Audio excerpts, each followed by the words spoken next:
Hello, good morning everyone once again.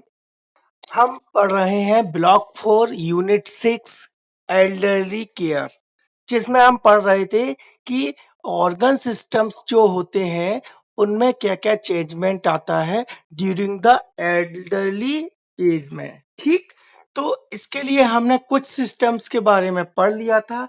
Next हम आगे next system पढ़ रहे हैं जो है सेंस ऑर्गन्स, कि during the elderly age the systems will be changed, क्या क्या चेंजमेंट सिस्टम में होता है। ठीक, तो सेंस ऑर्गन्स देखिए, सेंस ऑर्गन्स में क्या होता है, with age the efficiency of functioning of all five sense organs, vision, hearing, taste, smell and touch diminishes. These changes affect the general well-being and daily functioning of the individual.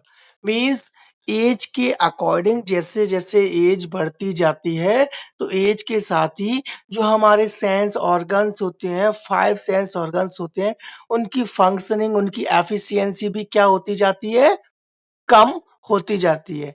5 sense organs क्या कौन कौन से होते हैं हमारे?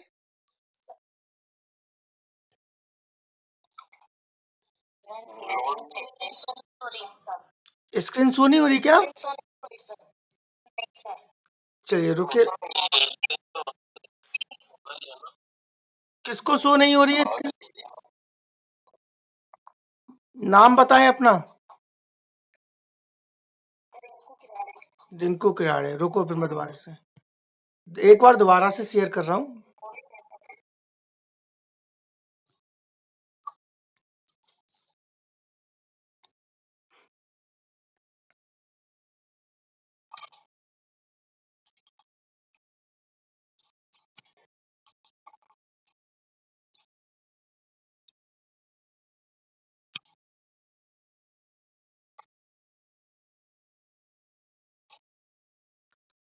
अब screen show हो रही है? चलिए, ठीक है। तो हम पढ़ने वाले हैं कि सेंस ऑर्गन्स में जो 5 सेंस ऑर्गन्स होते हैं, उनकी एफिशिएंसी, उनकी फंक्शनिंग जैसे ही एज बढ़ती जाती है, एज के अकॉर्डिंग उनकी एफिशिएंसी क्या होती जाती है, कम होती जाती है। 5 सेंस ऑर्गन्स कौन कौन से होते हैं, कोई बताएगा? हाँ। हम्म, ठीक, सेंस ऑर्गन्स होते हैं। इनकी जो फंक्शनिंग है वो कम होती जाती है। ठीक है, the changes affect the general wellbeing and daily functioning of the, और इससे क्या होता है, हमारी वेलबींग और हमारी डेली फंक्शनिंग है वो क्या हो जाती है, अफेक्ट हो जाती है। ठीक, देखिए जैसे कि विजन के अंदर देखें तो विजन में क्या है, देखिए vision, vision changes generally being in middle age. Presbyopia usually occurs at around 40 years of age. अब देखो यहाँ एक क्वेश्चन बन गया कि पहला तो ये कि vision changes generally middle age में स्टार्ट हो जाता है, और मिडिल, अब आपसे वो पूछेगा कि 40 इयर्स एज पर कौन सा, जो कौन से किस प्रकार का विजन, जो विजन डिसऑर्डर से या विजन डिजीज है वो पाई जाती है, कौन सी पाई जाती है, या फिर प्रेस बायोपिया लगभग कितनी उम्र में पाई जाती है?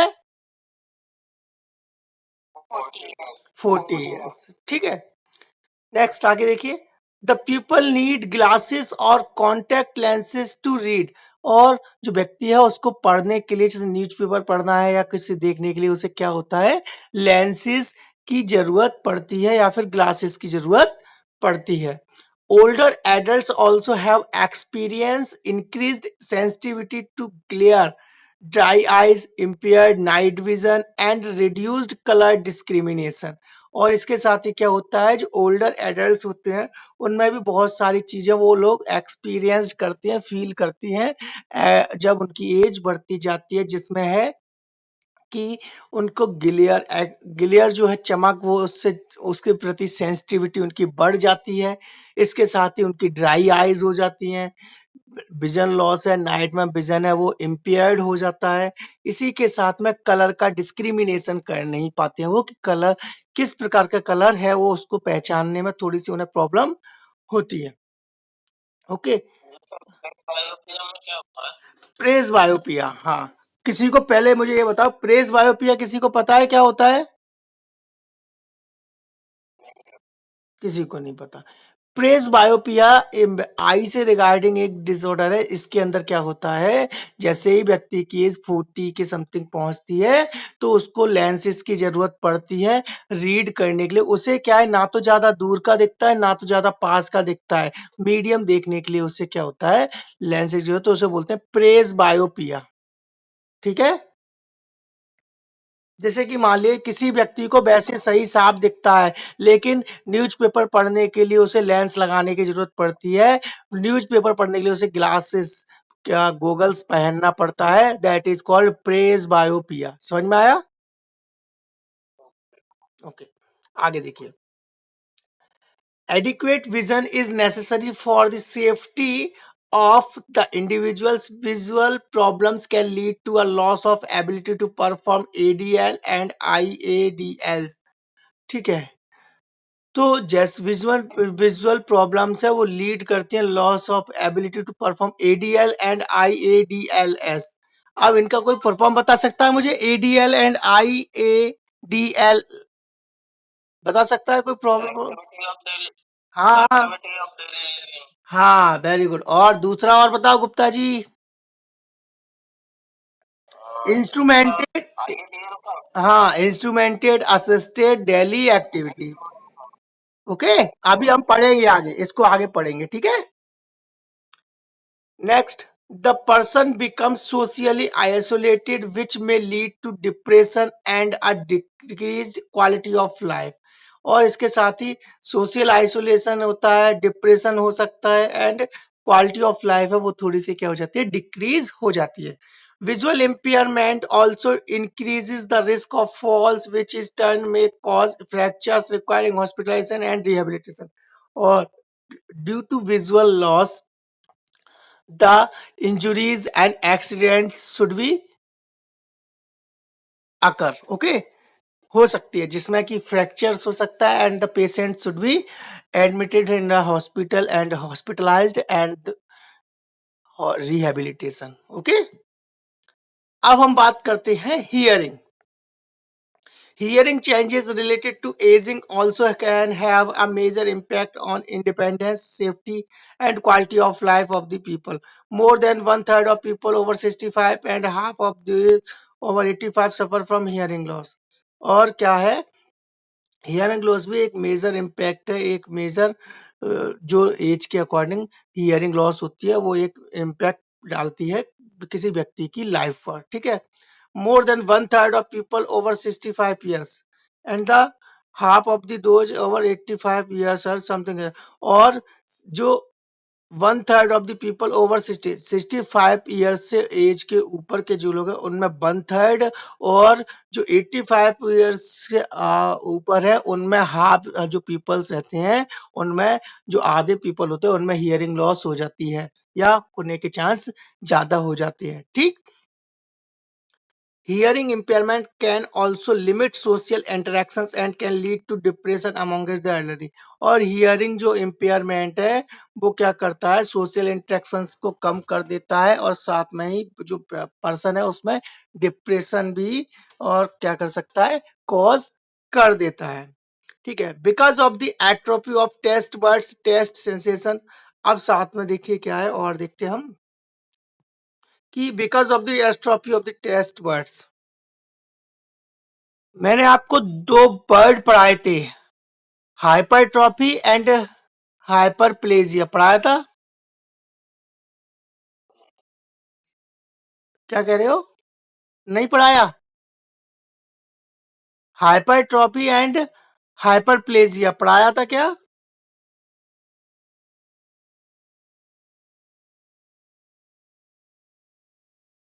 हाइपरट्रॉफी में क्या होता है, किसी को पता है? बढ़ जाना, उनका साइज बढ़ जाना, नंबर्स में वो नहीं बढ़ेंगे, उनका साइज बढ़ जाएगा, वो हाइपरट्रॉफी। हाइपरप्लेजिया में क्या रहेगा, उनका साइज नहीं बढ़ेगा, वो नंबर्स में बढ़ जाएंगे। हाँ, दैट इज कॉल्ड हाइपरप्लेजिया। तो देखिए क्या है, यहाँ जो टेस्ट बर्ड्स होते हैं उनमें एट्रोफी पाई जाती है टेस्ट बर्ड में, जिसके कारण टेस्ट सेंसेशन क्या हो जाता है, डिक्रीज हो जाते हैं, स्मेल रिड्यूस्ड हो जाती है, few nerve cells in the nasal lining and fewer cells in the olfactory bulbs of the brain.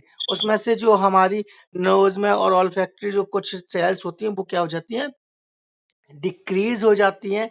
साथ में some medications can also alter both taste और कुछ मेडिकेशंस जिन्हें वो खाते हैं एल्डरली एज में, जिसके कारण उनकी स्मेल और टेस्ट बर्ड्स है वो क्या हो जाते हैं, प्रभावित होते हैं, अफेक्ट हो जाते हैं, उनकी जो एफिशिएंसी है, फंक्शनिंग है, वो डिक्रीज हो जाती है। And these changes related to ageing can reduce the pleasure of eating. और ये चीजें क्या करती हैं, जो खाने का जो स्वाद है, खाने का जो टेस्ट है, उसके प्लेजर, उसके आनंद को लेने में क्या करते हैं, दिक्कत पैदा करती हैं, कठिनाई पैदा करती है, क्योंकि उन्हें वो फिर उसका टेस्ट और स्मेल नहीं आती है। ठीक। Next, tactile sensation is reduced in the elderly people. There is an increased threshold to touch and pressure. और जो tactile sensation है वो reduce हो जाता है, और जो इनकी जो मीन्स टच करना और प्रेशर करने पर इनको जो फील है, इनके सेंसेशन वो बढ़ जाता है, थोड़े से ही टच करने पर इनको दर्द होता है, लगती है। ठीक है। Their ability to sense pressure and pain is reduced and they have greater difficulty in differentiating temperature। और इनको क्या रहता है, ये जो टेम्परेचर है उसको सही से डिफरेंशिएट नहीं कर पाते हैं कि ज्यादा गर्मी है या ज्यादा सर्दी है, क्योंकि इनके जो टेक्टाइल सेंसेशन है वो भी क्या हो जाता है, डिक्रीज हो जाता है। Because of these sensory changes their environment में भी अनसेफ, है ना। इन चेंजेस के कारण इनका सेंसरी जो चेंजेस, जिसका एनवायरमेंट इनके लिए कैसा हो जाता है, सेफ नहीं रहता है। The decrease ability to the elderly to sense pressure could lead to skin breakdown. और जिसके कारण क्या हो सकता है, इनकी स्किन पर प्रेशर पड़ सकता है, क्योंकि इनको सेंसेशन नहीं होगा इतनी जल्दी, और जिसके कारण इनको क्या घाव हो सकती है, चोट लग सकती है। ठीक। इसमें कुछ ज्यादा इंपोर्टेंट है नहीं है, ना ही ऐसा कोई चीज है कि जो क्वेश्चन पेपर में पूछा जा सके। सिर्फ प्रेस बायोपिया से रिगार्डिंग पूछा सकता है कि प्रेस बायोपिया कितनी एज के समथिंग होती है। ठीक है, इतना क्लियर हुआ सभी को? Yes sir. ओके, चलिए अब हम आगे बात करते हैं। देखिए, goals of care of elderly people. Elderly peoples की केयर के क्या गोल्स हैं? ठीक है, तो देखिए हम गोल्स की बात करें तो क्या है, elderly patients have age specific complex and multifaceted needs। जो elderly patients उन्हें होते हैं, उन्हें एज के अकॉर्डिंग और मल्टीफेस्ड नीड्स बहुत सारी या complex needs regarding their health उनको चाहिए होती है, उनको जरूरत होती है। They are affected in unique ways by the combined effects of the aging process, the disease process and the environment। और उनको अपनी एज के अकॉर्डिंग, उनकी डिजीज कंडीशन के अकॉर्डिंग, उनके आसपास का एनवायरनमेंट के अकॉर्डिंग उन्हें जो केयर है वो एक यूनिक और कंबाइंड जो केयर है वो उन्हें चाहिए होती है, which challenges their sense of self and influence their perception of quality of life। और ये एक चैलेंजेस होता है कि किसी भी एल्डरली पीपल को उसकी हेल्थ के रिगार्डिंग एक कॉम्प्लेक्स, एक होलिस्टिक केयर या होलिस्टिक अप्रोच के थ्रू उस केयर को एल्डरली पीपल को देना और उसकी क्वालिटी ऑफ लाइफ को मेंटेन करना। ठीक। The elderly patients need nursing care which should be provided by a nurse who is knowledgeable, skilled, sensitive, proactive, respectful and is positively motivated about caring for the older person। और जो एक elderly person है उसे need होती है nursing care की, जिसको provide कर सकती है एक नर्स जो कैसी है, नॉलेजेबल है, स्किल्ड है, विजिलेंट है, इंटेलिजेंट है, सेंसिटिव है, एक्टिव है, रिस्पेक्टफुल है। ये सारी क्वालिटीज उसके अंदर हैं, वो उसको डील कर सकती है। The various goals of care of elderly people are as follow. अब कुछ जो गोल्स हैं, जो एल्डरली पीपल के लिए जो कुछ गोल्स हैं रिगार्डिंग टू देयर केयर, उसके बारे में पढ़ते हैं कि किस प्रकार के गोल्स हैं। तो पहला है मेंटेनिंग सेल्फ केयर। फर्स्ट क्या है, मेंटेनिंग सेल्फ केयर, देखिए क्या है, the goal is one of the primary objectives for keeping an older adult independent. हमारा पहला गोल यही रहता है कि जो ओल्डर पीपल है वो सेल्फ केयर कर पाए, अपनी खुद की जो केयर है, अपनी खुद को जो अच्छे से इंडिपेंडेंट होकर जो काम वो कर सकते हैं अपने वो खुद करें, अपनी केयर खुद कर पाए। Next, healthy and able to manage any chronic condition in their home environment, और इंडिपेंडेंट रहें, हेल्थी रहने की कोशिश करें और एबल रहें, मैनेज करें अपनी क्रोनिक डिजीज कंडीशंस को अगर है तो, और अपने होम एनवायरनमेंट को थोड़ा सा सेफ रखें, अच्छा रखें, साफ सुथरा रखने की कोशिश करें। ठीक। Next, once self care becomes difficult, additional challenges may arise, such as recognizing the need for help, finding resources, dependence on a caregiver, and a whole loss of independence। और अगर सेल्फ केयर डिफिकल्टी आ रही है self care में, वो patient हैं जो elderly people है वो खुद की सेल्फ केयर नहीं कर पा रहा है, तब बहुत सारे चैलेंजेस, बहुत सारी चुनौतियां अराइज हो जाती हैं, जैसे कि उसको नीड की जरूरत पड़ती है, नीड फॉर हेल्प, उसको हर काम के लिए किसी एक कोई असिस्टेंस की जरूरत पड़ती है, उन्हें हेल्प की जरूरत पड़ती है किसी भी काम को करने के लिए, साथ में रिसोर्सेज फाइंड करने हैं, या फिर केयर गिवर पर वो पूरे तरीके से क्या हो जाते हैं, डिपेंडेंट हो जाते हैं, उसी के थ्रू, उसी को साथ असिस्ट करके उसके उसके थ्रू वो अपने किसी भी काम को करते हैं, एंड उनका खुद का जो इंडिपेंडेंसी है वो लॉस हो जाती है, खत्म हो जाती है। ठीक। Next, preventing complications of aging or of existing chronic condition, जो एज के अकॉर्डिंग जो कॉम्प्लिकेशंस पैदा होती हैं या जो क्रोनिक डिजीज कंडीशंस हैं जो पैदा हो सकते हैं, उनसे प्रिवेंट करना, उनसे बचाकर रखने की कोशिश करना। देखिए क्या है, the goal for managing chronic condition is a regularly assessing a patient's current status for any changes और complication that might require new interventions और चेंजेस इन ट्रीटमेंट।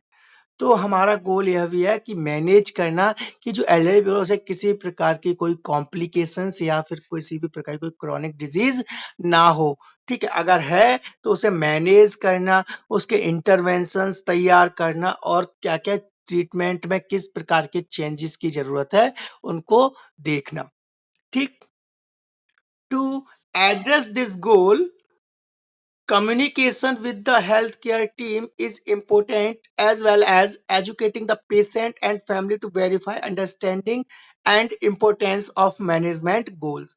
और इसके साथ ही क्या करना, जो कम्युनिकेशन करना हेल्थ केयर टीम का इम्पोर्टेंट होता है पेशेंट और फैमिली के साथ, उनको एजुकेट करना, उनको बताना और उनको अंडरस्टैंड करना, और उन्हें importance and understanding the importance of management goals, और किस प्रकार से हमारे जो एल्डरली के पीपल्स की केयर के रिगार्डिंग जो गोल्स हैं उनको समझाना और उनको किस तरीके से फॉलो करना है ये उनको बताना।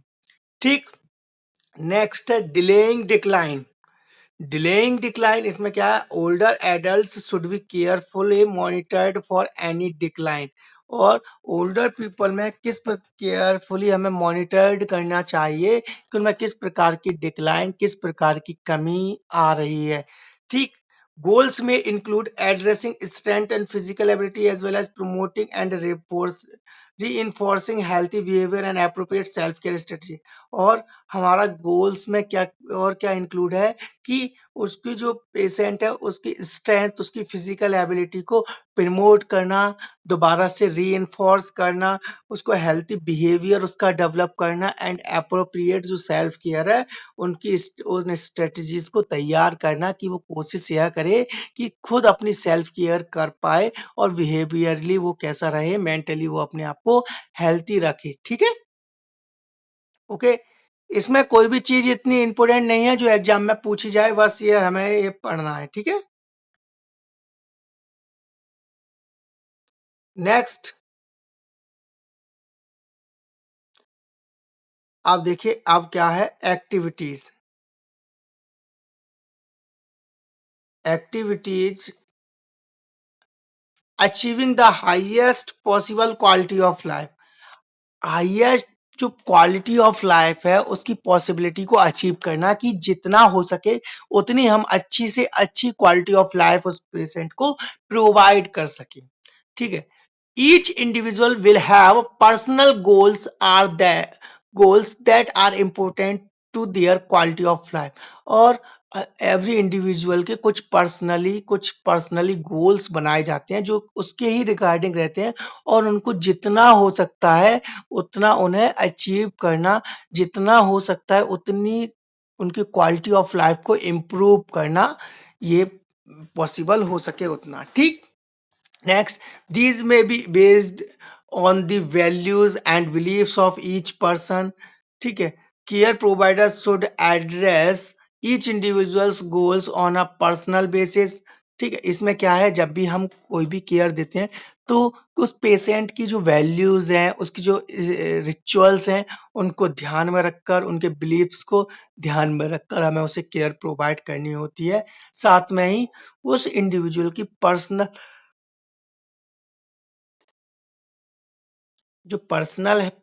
जो बेसिस है, उसका पर्सनल जो गोल्स भी उसके अकॉर्डिंग जो बनाए गए हैं उनको फॉलो करना होता है।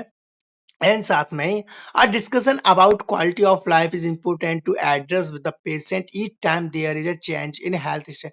और पेशेंट के साथ जो हेल्थी लाइफ स्टाइल है, क्वालिटी ऑफ लाइफ है, उसके इम्पोर्टेंस, उसके महत्व, उसके इम्पोर्टेंस को समझाना, उसे बताना, और उसको हेल्थ स्टेटस को चेंज करना, इम्प्रूव करना। ठीक। ये कुछ केयर के गोल्स थे जो है। अब हम पढ़ेंगे domains of care of elderly. Domains का मीन्स होता है कि एल्डरली केयर के कुछ प्रकार। ठीक है। तो domains of care of elderly, तो देखिए the various aspects of care of elderly are discussed under two main headings. तो इस जो domains of care of elderly peoples है उसको हमने दो भागों में डिवाइड किया हुआ है। दो हेडलाइंस है जिनके अंदर हम पढ़ेंगे। पहला है promoting healthy ageing amongst the elderly and general care of the elderly. ठीक। तो पहला हम पढ़ेंगे promoting healthy ageing amongst the elderly. जो एल्डरली पीपल होते हैं उसमें प्रमोट करते हैं जो हेल्थ है उसको किस प्रकार से प्रमोट करेंगे। दूसरा करेंगे जनरल केयर जो रहती है, वो एल्डरली पीपल की जो जनरल केयर है वो क्या क्या या कौन कौन सी होती है। तो पहले जो हम पढ़ने वाले हैं वो है promoting healthy ageing amongst the elderly. इसमें देखिए क्या है, it is very important for the elderly to adopt certain healthy habits in order to decrease the prevalence of various age related problems। इसके अंदर क्या है, हम क्या करते हैं, important for elderly for adopt. इसमें हम क्या करते हैं, ये हमारा महत्वपूर्ण होता है कि जो एल्डरली पीपल है वो अच्छी हेल्थी लाइफ स्टाइल को एडॉप्ट करें, अच्छी हेल्थी हैबिट्स को एडॉप्ट करें, साथ में ही डिक्रीज करें prevalence and incidence rate related to problem. जो एज के रिगार्डिंग जो प्रॉब्लम्स होती हैं, जो क्रॉनिक डिजीज कंडीशंस या जो भी प्रॉब्लम्स रहती हैं, उनके प्रिवलेंस रेट को क्या करना, डिक्रीज करना, कम करना। ठीक। Through it is very difficult to change the habits in the older age. However, there is no harm in making an attempt. और ये बहुत ही डिफिकल्ट होता है कि उस एज में, एल्डरली एज में चेंजमेंट लाना, उसकी हैबिट्स में चेंज लाना, ये बहुत ही डिफिकल्ट काम होता है। इसलिए अब देखते हैं उसके लिए हम क्या क्या करते हैं। तो पहला है मेंटेन डेली रूटीन। फर्स्ट क्या करना है हमें, जो पेशेंट है, एल्डरली पेशेंट है, पीपल है, उसका जो डेली रूटीन है उसको मेंटेन करना है। उसका मॉर्निंग से लेकर नाइट के गो टू बेड तक उसका एक पूरा एक रूटीन बनाना, उस रूटीन को मेंटेन करना। ठीक है। टाइम टेबल तैयार करना। देखिए इसमें क्या है, maintaining daily routine of activities is a basic step in remaining healthy. Elderly people को हेल्थी रखने के लिए उसके जो डेली रूटीन है उसको मेंटेन करना।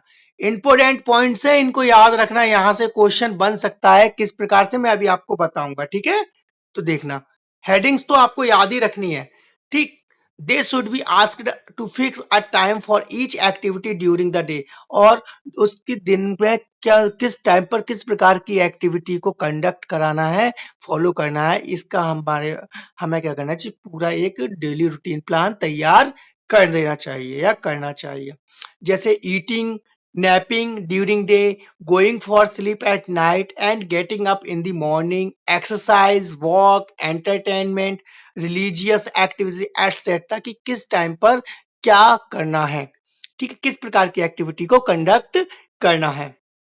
In old age it becomes very difficult for the body to adjust if the routine is disturbed, और ये बहुत ही डिफिकल्ट काम होता है कि जो इस टाइम पर जो हमारी बॉडी है वो एक बार अगर उसका जो रूटीन है वो डिस्टर्ब हो गया तो दोबारा से उसी रूटीन को फॉलो करने के लिए करने में उसे बहुत तकलीफ या दिक्कत होती है। ठीक, sleep requirement decreases with age के अकॉर्डिंग क्या होती है, स्लीप जो है, स्लीप की जो रिक्वायरमेंट है वो डिक्रीज हो जाती है, नींद बहुत कम आती है। साथ में older adults tend to sleep more lightly and for shorter time spans, और उनको नींद बहुत कम आती है। इसके साथ ही अगर वो सोते हैं तो बहुत ही कम टाइम के लिए, बहुत ही इस तरीके से सोते हैं कि उन्हें थोड़ी-सी भी आवाज़ आए, थोड़ा-सा भी कोई आवाज़ करे, तो वो तुरंत जग जाते हैं, और उनकी जो नींद का जो समय होता है, वो बहुत ही छोटा होता है, बहुत ही जल्दी और तुरंत ही वो जाग जाते हैं। ठीक, but they generally need about the same amount of sleep as well as a need as a young adult, और जबकि देखा जाए तो एडल्ट एज में भी, एडल्टली एज में भी उनको उतनी ही नींद की जरूरत पड़ती है जितनी कि किसी एक एडल्ट को जरूरत पड़ती है, एक यंग एज पर्सन को जरूरत पड़ती है। 7 to 8 hours at night, night में कम से कम 7 से 8 घंटे की नींद की जरूरत होती है। ठीक है, many experience insomnia, excessive napping during daytime should be avoided in order to have a good sleep at night. Reduce disturbance, distractions and noise as much as possible. Provide a night light, or older people usually have difficulty accommodating to changes between dark and light. और इसके साथ ही क्या करना चाहिए, insomnia को कम करना चाहिए, ठीक है, रिड्यूस करना चाहिए डिस्ट्रैक्शंस और नॉइज को, जो है लाइट, लाइट कैसी रखनी चाहिए रूम की, नाइट लाइट प्रोवाइड करानी चाहिए उसे जिससे वो अच्छे से स्लीपिंग कर पाए। ये चीजें हैं, मैं उसके डेली रूटीन को मेंटेन करना। फर्स्ट क्या है फर्स्ट जो promoting healthy ageing amongst the elderly peoples है, तो उसमें फर्स्ट हमारा काम क्या है, जो एल्डरली पीपल उसका मेंटेन करना डेली रूटीन। फर्स्ट पॉइंट याद रखना, maintain the daily routine. Second है फिजिकल एक्टिविटी, ओके, उसकी फिजिकल एक्टिविटी को क्या करना, कंटिन्यू रखना। The elderly should be performed for the physical activity as per air capacity, जो एल्डरली पीपल है उसकी कैपेसिटी के अकॉर्डिंग हमें उससे क्या कराना, फिजिकल एक्टिविटी कहाँ कराना, वॉक कराना, ठीक है, जो कर सकता है उसको वो एक्सरसाइज कंडक्ट कराना। 30 minutes walk in the morning as well as and the evening is the best physical exercise। उनकी एज के अकॉर्डिंग सबसे बेस्ट है, अगर वो कुछ नहीं कर पा रहे हैं तो 30 मिनट 30 मिनट्स का वॉक करें मॉर्निंग एंड इवनिंग टाइम में, ओके।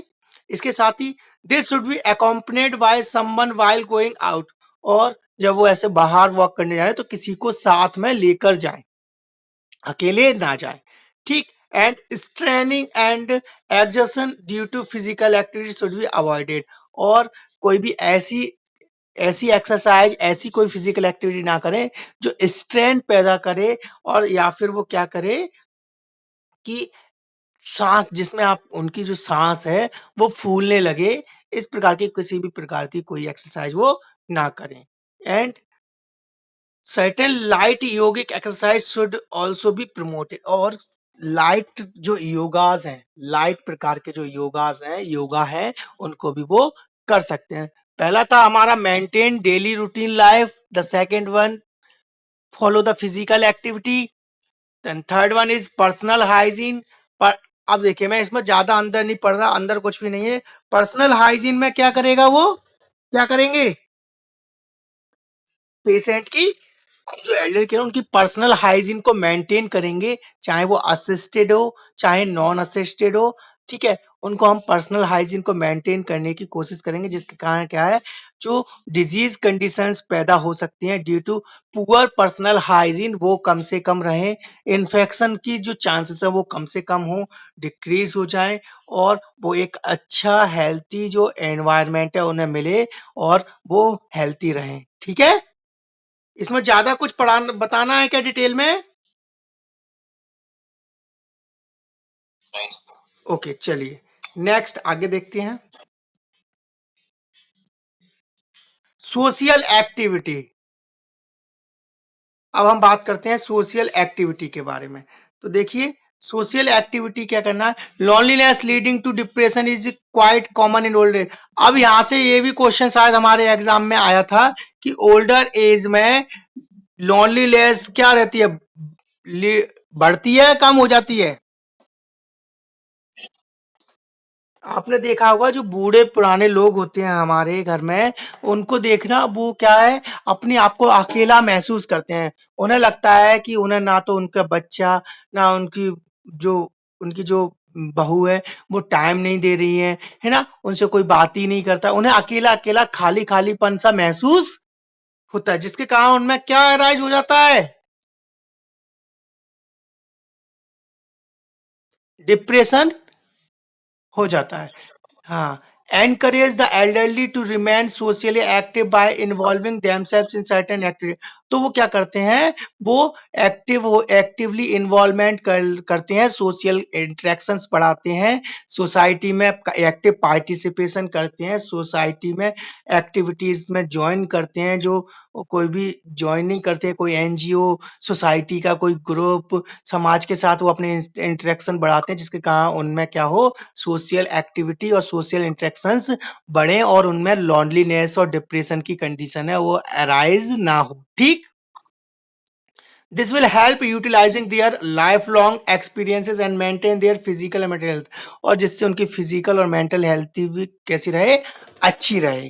ठीक है, नेक्स्ट, रेगुलर हेल्थ चेकअप।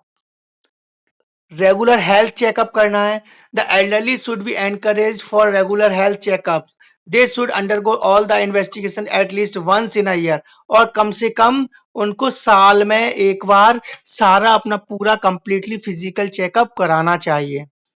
ठीक है, once in a year, and any health problems can be managed properly if it is detected at its early stage।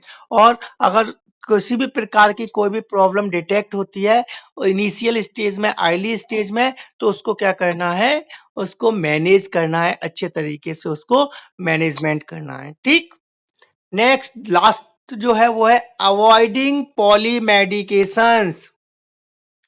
इसके regarding question आया था कि नहीं पेपर में? हाँ, अवॉइडिंग पॉलीमेडिकेशन, उसे, जो एल्डरली पीपल है उसे किसी भी प्रकार की मेडिसिन नहीं लेना चाहिए। ठीक है, उसको अपने सेल्फ से किसी भी प्रकार की कोई मेडिसिन खुद को नहीं लेनी चाहिए।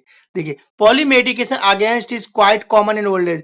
पॉली मेडिकेशन या बहुत सारी मेडिकेशन लेने की आदत एक कॉमन होती है अडल्ट एज में, सॉरी ओल्ड एज के अंदर। ठीक है, they should be instructed to avoid self medication, उनको इंस्ट्रक्ट करना है, उनको बताना है कि उन्हें अवॉइड करना है सेल्फ मेडिकेशन। ये क्वेश्चन आया था कि नहीं? हाँ, उसको खुद से किसी भी प्रकार का डॉक्टर नहीं बनना है, खुद से किसी भी प्रकार की कोई भी मेडिकेशन नहीं लेनी है। पता चला कॉन्स्टिपेशन हो रहा है, उसने पेंटॉप खा लिया, गैस पास नहीं हो रही, पेंटॉप खा लिया, हाथ पैरों में दर्द हो रहे हैं, आइबू पैरा खा लिया, बुखार आ रहा है, पीसीएम भी खा ली उसने। समझ में आया? तो इस प्रकार से खुद से कोई भी किसी भी प्रकार की मेडिसिन उसे नहीं लेना है, ये उसे बताना, सेल्फ मेडिकेशन को अवॉइड करना है। And there should be judicious use of medicine only on required medicine in appropriate doses after consulting the expert should be taken.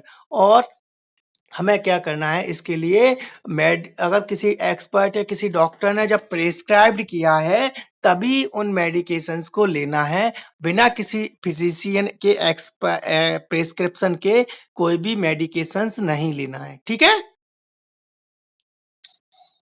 Clear हुआ?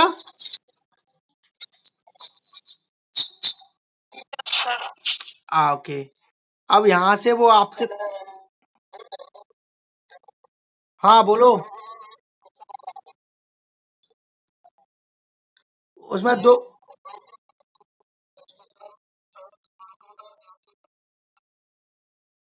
जेस्टेशनल नहीं है वो, वो गैस्ट्रो इंटेस्टाइनल से रिगार्डिंग था। हेलो। उसमें उसने पूछा था कि क्या क्या रहता है, क्या चांसेस रहते हैं। अब एक्सेप्ट था कि नॉन एक्सेप्ट था क्वेश्चन? एक्सेप्ट। तो वो उसने बताया कि ओल्ड एज में जो टूथ रहते हैं, टीथ रहते हैं, वो लॉस हो जाते हैं, या फिर जो उसकी सलाइवा है, सेलिवेशन, वो डिक्रीज होता है या इंक्रीज हो जाता है, या फिर उसकी जो एस्पिरेशन की पावर, वो किसी भी चीज को एस्पिरेट करने के चांस बढ़ जाते हैं, है ना, इस प्रकार से था। ठीक है।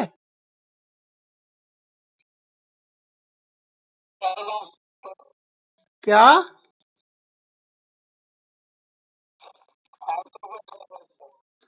एस्पिरेशन के चांस बढ़ जाते हैं।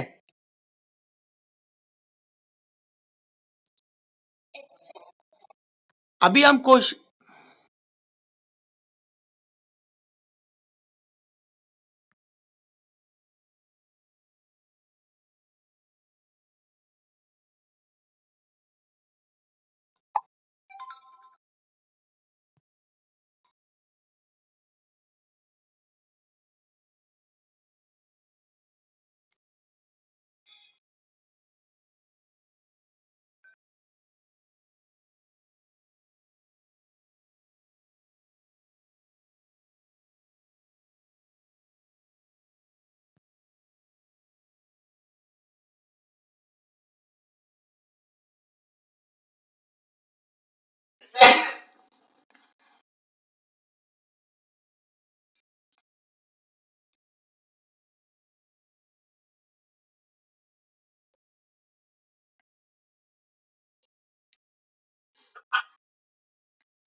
सभी को स्क्रीन शो हो रही है?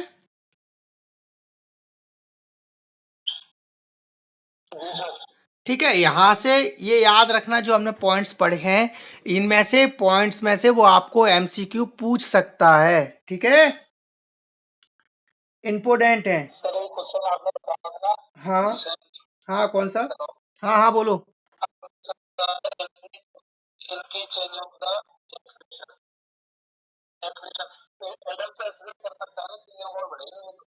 एस्पिरेशन के चांस, अभी क्वेश्चन में क्या है, क्वेश्चन पूरा क्वेश्चन पढ़ो क्या है।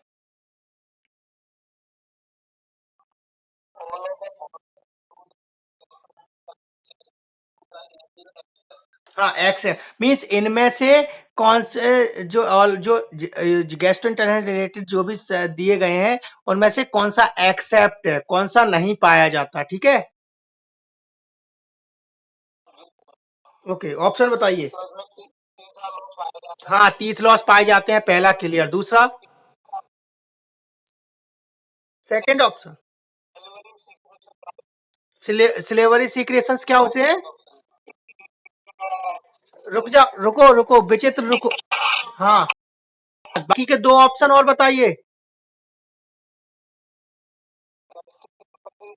गैस्ट्रिक एम्पटी डिलेट, ये सही है, ये भी सही है।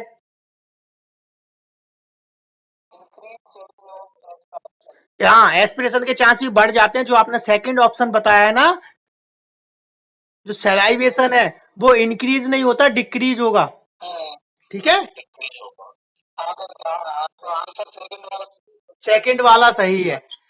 किसी भी क्वेश्चन को रिसेंटली तुरंत ही उसका जवाब ना बनाएं, चाहे जब एमसीक्यू पूछे जाए तब, चाहे आप पेपर में बैठे हो तब। कम से कम 2 बार क्वेश्चन को और ऑप्शंस को अच्छे तरीके से क्लियरली समझें, फिर सोच समझ कर जवाब दें, है ना। चलिए अब हम आगे बात करें। अब हम general care of the elderly care पढ़ते हैं, मोस्ट इंपोर्टेंट है, यहां से क्वेश्चन पूछा जाता है, ठीक है, मोस्ट इंपोर्टेंट है। एक्टिविटीज डेली लिविंग और instrumented activities of daily living, तो बहुत अच्छे से पढ़ना, यहां से याद रखना। देखिए क्या है, let us discuss the assessment of functional status of the elderly and interventions for certain common problems of elderly age given below. देखिए क्या क्या है, assessment of functional status and activities of daily living will help in identifying the deficit amongst elderly। और assessment करना functioning status और activities के regarding, daily living की जो एक्टिविटीज है उनके रिगार्डिंग असेसमेंट करना, एक्टिविटीज देखना कि जो एल्डरली पीपल है वो किस प्रकार की एक्टिविटीज कर पा रहे हैं और किस तरीके से उनको वो कंडक्ट कर रहे हैं, ठीक। It will facilitate in planning various interventions for them, और इनके लिए फिर हमें इंटरवेंशंस तैयार करना चाहिए, क्या करने, ठीक है। Many elderly people have difficulties caring for themselves, managing their living environment and moving about. और बहुत सारे ऐसे एल्डरली पीपल्स होते हैं जिनको डिफिकल्टीज होती है सेल्फ केयर करने में, वो सेल्फ की केयर नहीं कर पाते हैं, खुद कोई भी अपने एनवायरनमेंट को अच्छे से मेंटेन नहीं कर पाते हैं, इसके साथ ही वो एक जगह से दूसरी जगह मूवमेंट भी नहीं कर पाते हैं बिना किस विदाउट एनी असिस्टेंस, ओके।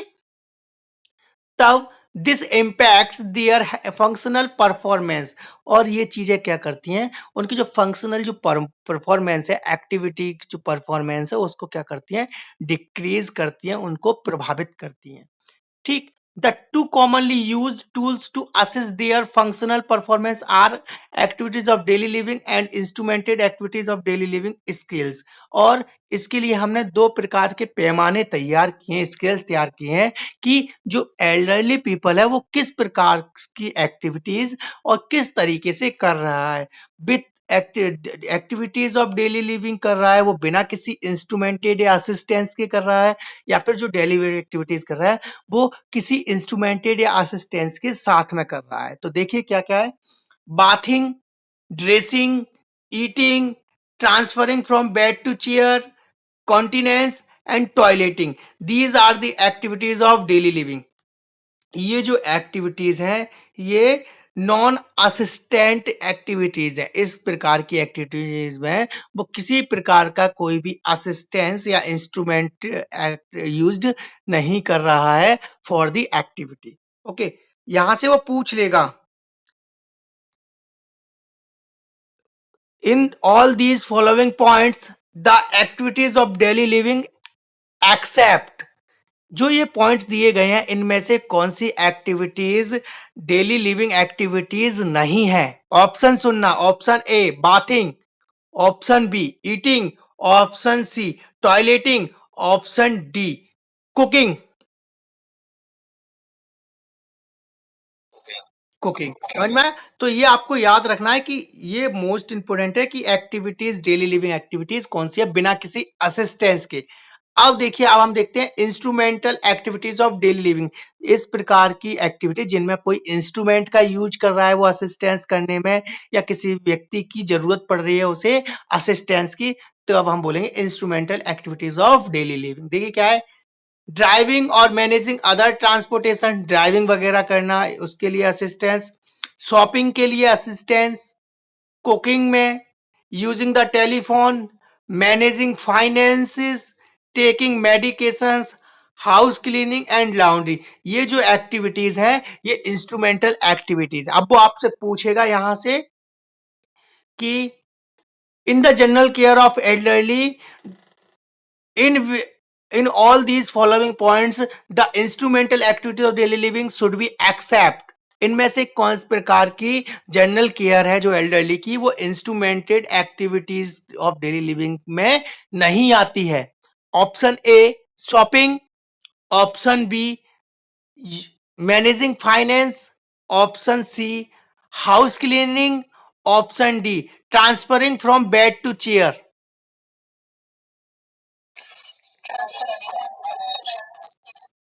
समझ में आ गया क्वेश्चन किस तरीके से आ सकता है इन दोनों से?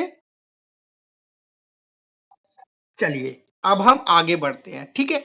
अब सेकंड देखते हैं हम वोवल प्रॉब्लम्स, ठीक है। देखिए वोवल प्रॉब्लम्स क्या रहती है।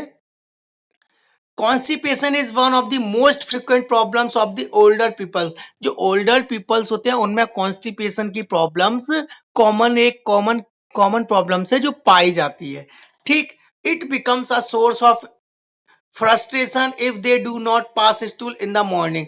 और अगर वो अच्छे से इवैक्यूएशन नहीं कर पाते हैं, अच्छे से फ्रेश नहीं हो पाते हैं, तो वो क्या करते हैं, दिन भर फ्रस्ट्रेटेड रहते हैं और उन्हें कॉन्स्टिपेशन जैसा फील रहता है, ठीक। More than 25% elderly experiences constipation due to decreased abdominal muscles, tone, inactivity, immobility, inadequate fluids, and dietary some disease conditions, ठीक है। Side effects of medication, dependence of luxury and enema and various environmental condition.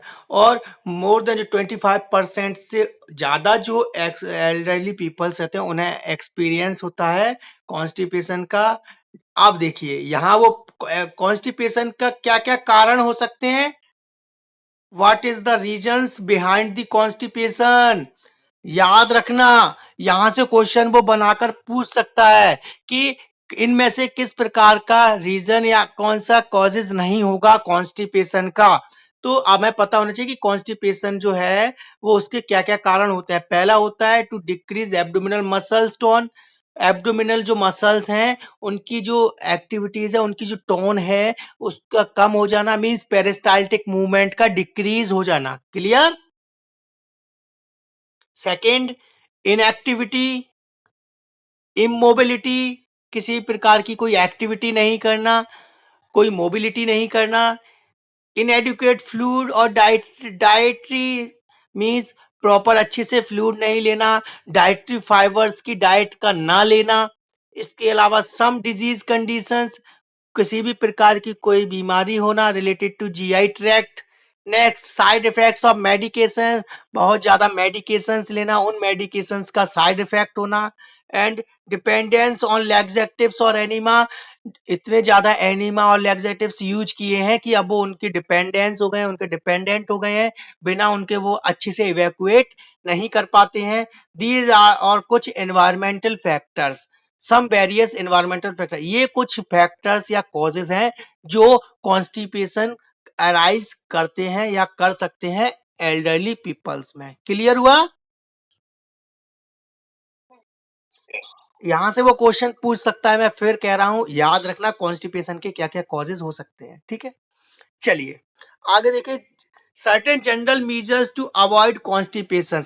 Most important, यहां से वो आपको दे देगा कि इनमें से इन दीज आर फॉलोइंग पॉइंट्स में से किस प्रकार का पॉइंट्स है, क्या कुछ प्रकार का जो पॉइंट्स जो है इसमें दिया गया है वो कॉन्स्टिपेशन को अवॉइड नहीं करता है, ठीक। इस प्रकार से तो देखिए, पहला, encourage them to take high fibre diet. Constipation को दूर करने का सबसे पहला और मोस्ट प्रोबेबल जो ट्रीटमेंट है वह यही है कि हम उसे लिक्विड और हाई फाइबर डाइट के लिए एनकरेज करें, ठीक है। उसे कैसी डाइट लेनी चाहिए, फाइबर डाइट लेनी चाहिए, साथ में उसे ज्यादा से ज्यादा क्या लेना चाहिए, फ्लूइड लेना चाहिए। Clear. Second, promote regular exercise. दूसरा पॉइंट क्या है, उसे रेगुलरली क्या करनी चाहिए, physical exercise, physical activity, yoga, ये सारी चीजें करनी चाहिए। इसके लिए उसे एनकरेज करना चाहिए। क्लियर हुआ।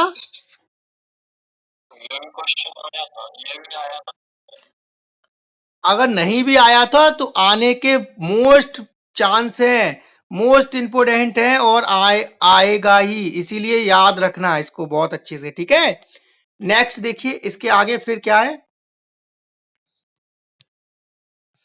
नेक्स्ट क्या है हमारा, prolonged use of laxatives should be avoided. काफी लंबे समय तक किसी भी प्रकार का कोई लैक्सेटिव्स या एनीमा का यूज करने से बचना चाहिए, ठीक है।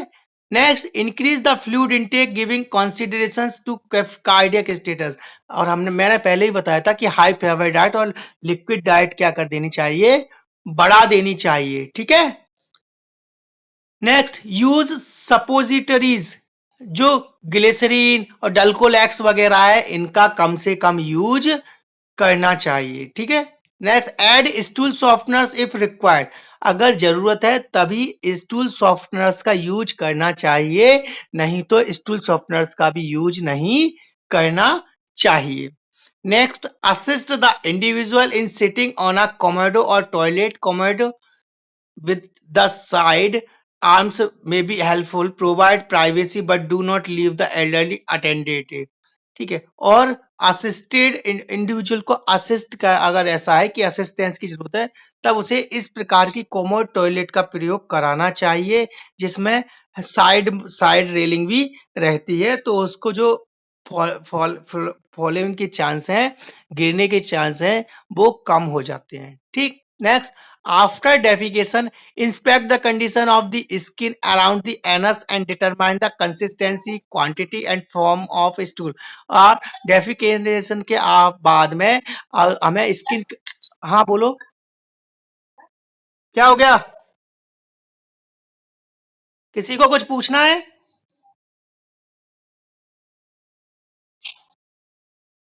चलिए, ठीक है। तो इंस्पेक्ट करनी है स्किन कंडीशंस उसकी अराउंड द एनस, और साथ में क्या डिटरमाइन करना है कि किस प्रकार की कंसिस्टेंसी, क्वांटिटी एंड स्टूल किस प्रकार का फॉर्म में है। नेक्स्ट, अप्लाई एनल लुब्रिकेंट, और जरूरत पड़ने पर एनल जो लुब्रिकेंट है उसका भी यूज कर सकते हैं या करना चाहिए, ठीक। ये कुछ पॉइंट्स थे जो क्या किस लिए यूज करते थे, कॉन्स्टिपेशन को अवॉइड करने के लिए, जिनको यूज किया जाता है। यहां तक कोई प्रॉब्लम? हेलो, चलिए अब हम देखते हैं यूरिनरी प्रॉब्लम्स, यूटीआई प्रॉब्लम्स क्या क्या हो सकती हैं। देखिए, urinary problems, the patient may have one और multiple urinary problems leading to disturbed urinary pattern, patient के अंदर एक या एक से ज्यादा या कई प्रकार की यूरिनरी प्रॉब्लम्स पाई जा सकती हैं जो उसके यूरिनरी पैटर्न है उसको क्या कर देती हैं, डिस्टर्ब कर सकती हैं। एग्जाम्पल जैसे कि incontinence, involuntary urine loss. Incontinence का मीन्स है बिना किसी कंट्रोल के, बिना किसी पते हुए उस पेशेंट का यूरिन क्या हो जाना, पास आउट हो जाना, ठीक। साथ में ही यूरिन रिटेंशन, यूरिन रिटेंशन हो जा रहा, यूरिन का रुक जाना, यूरिन ना आना। Next, urinary incontinence is one of the most common and an important problem both in males and females elderly. जो elderly males और females होते हैं दोनों में ही urinary continence की problem पाई जाती है, जो एक more common है। It is the most underdiagnosed and underreported problem because of stigma attached to it.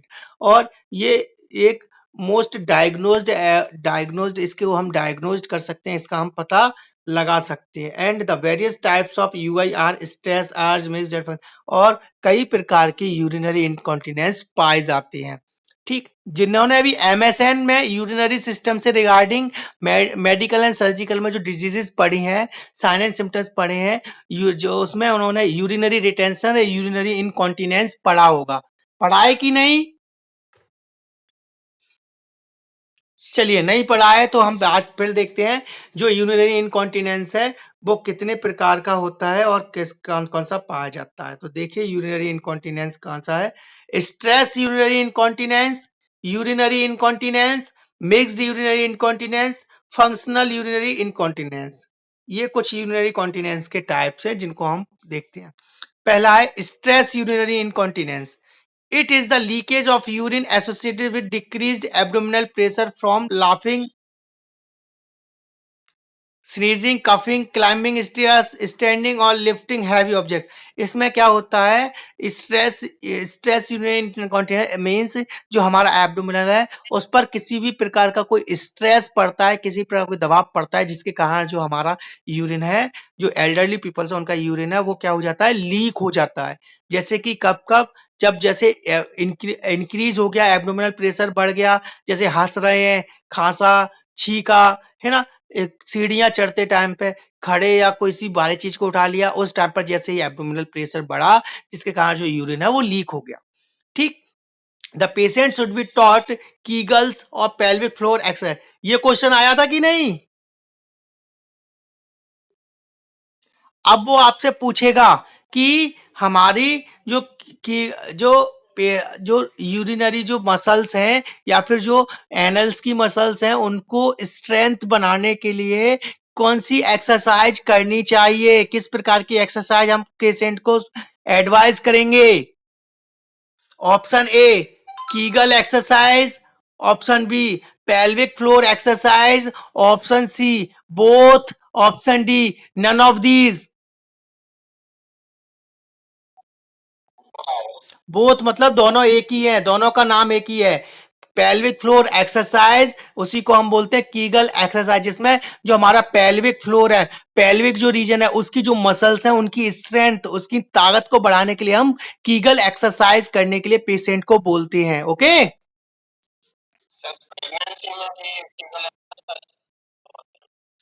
Pregnancy में कम करवाते हैं लेकिन, ठीक है। चलिए, and to use the incontinent aids such as absorbent pads और briefs to prevent soiling of clothes, और अगर जरूरत पड़ने पर हम उससे क्या डायपर्स या पैड्स का भी यूज करने के लिए बोल सकते हैं, ठीक है। इसमें किसी को कोई प्रॉब्लम, कोई दिक्कत?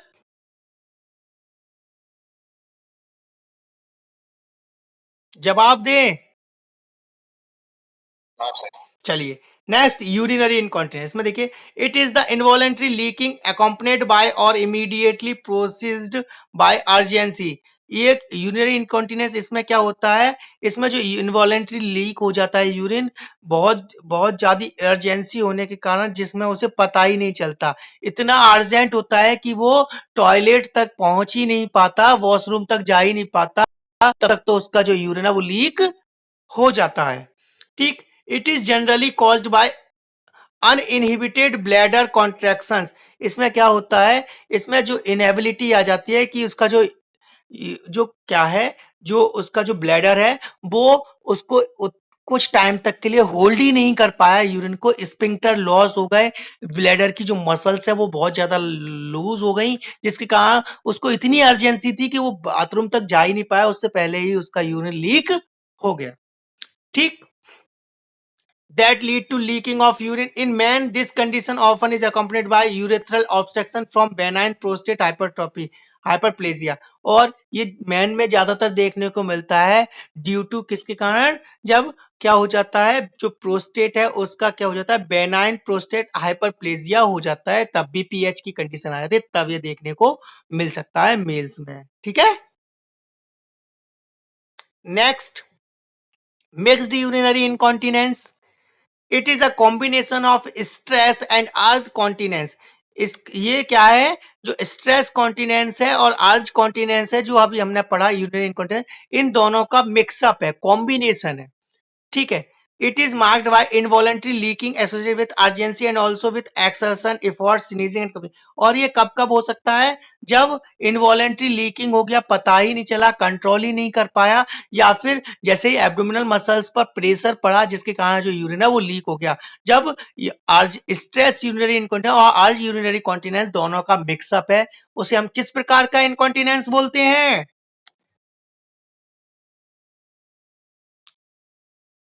किस प्रकार का बोलते हैं? मिक्स्ड यूरिनरी इनकॉन्टिनेंस, ठीक है। नेक्स्ट, फंक्शनल यूरिनरी इनकॉन्टिनेंस, इसको देखिए क्या है। It is the inability to hold urine due to reasons other than urologic and lower urinary tract disinfection.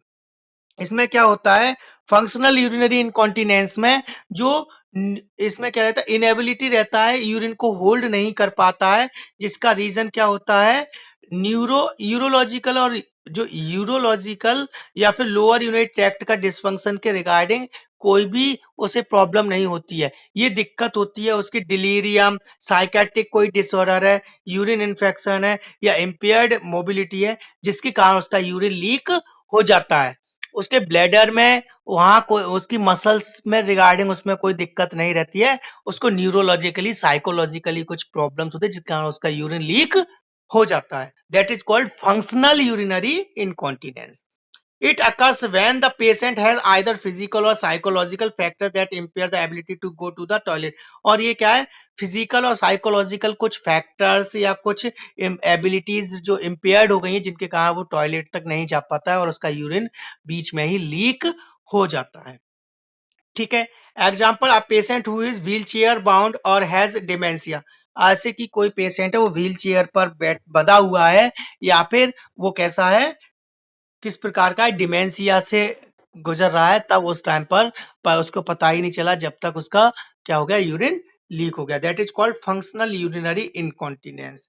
ठीक है, इसके लिए क्या करना चाहिए, एस्टेब्लिश टॉयलेट शेड्यूल। हमें टॉयलेट शेड्यूल बना देना चाहिए, स्केड्यूल तैयार कर देना चाहिए जिसके according every 2 hours before and after activity, before and after meals, before and after sleep and rest period.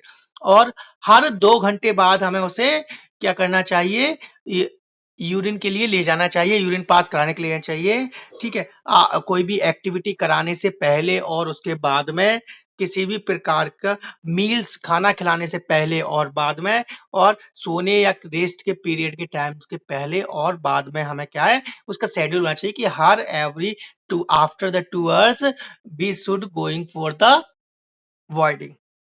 ठीक है, हमें उसे कहाँ ले जाना है, वॉइडिंग कराने के लिए ले जाना है। इसमें किसी को कोई प्रॉब्लम?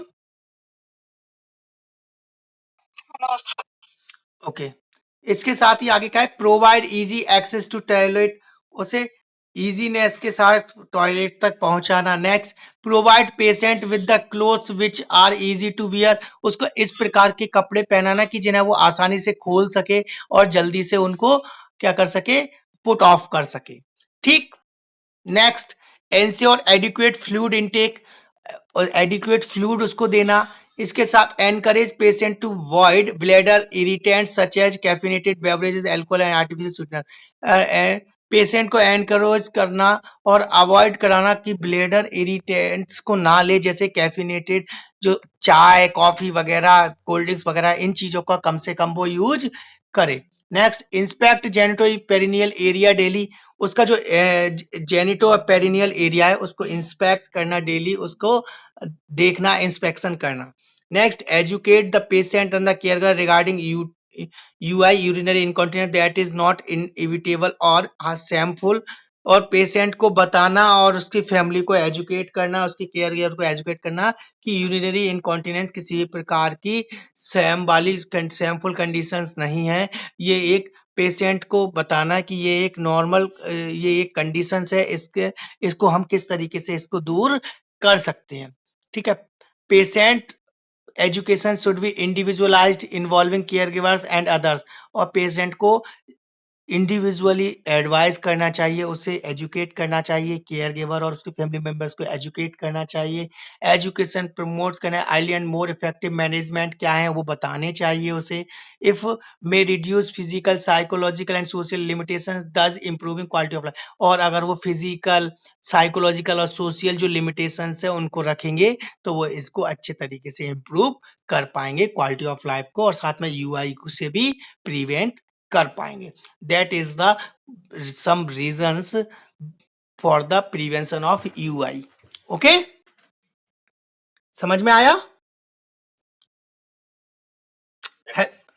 ठीक है, ये हमारा कुछ यूआई थी, और यूआई के रिगार्डिंग हम क्या क्या कर सकते हैं। हमने 2 चीजें पढ़ी थी, एक यूरिनरी इनकॉन्टिनेंस पढ़ा था, सॉरी कॉन्स्टिपेशन पढ़ा था, उसको किस प्रकार से हम अब दूर कर सकते थे, मैनेज कर सकते थे। नेक्स्ट उसके बाद हमने यूआई पढ़ा, यूआई को किस प्रकार से हम मैनेजमेंट कर सकते हैं, ये हमने इसके अंदर पढ़ा। नेक्स्ट है हमारा provide educate safety to the elderly, जो एल्डरली पीपल्स हैं उनको सेफ्टी प्रोवाइड करना, एडुकेट जो सेफ्टी मेजर्स है वो उन्हें प्रोवाइड करना, इसको हम कल पढ़ेंगे। ये provide the educate safety to the elderly peoples, ये पॉइंट इसको हम कल इसके ऊपर हम डिस्कशन करेंगे। आज की हमारी क्लास सिर्फ इतनी ही है, इसके आगे हम नेक्स्ट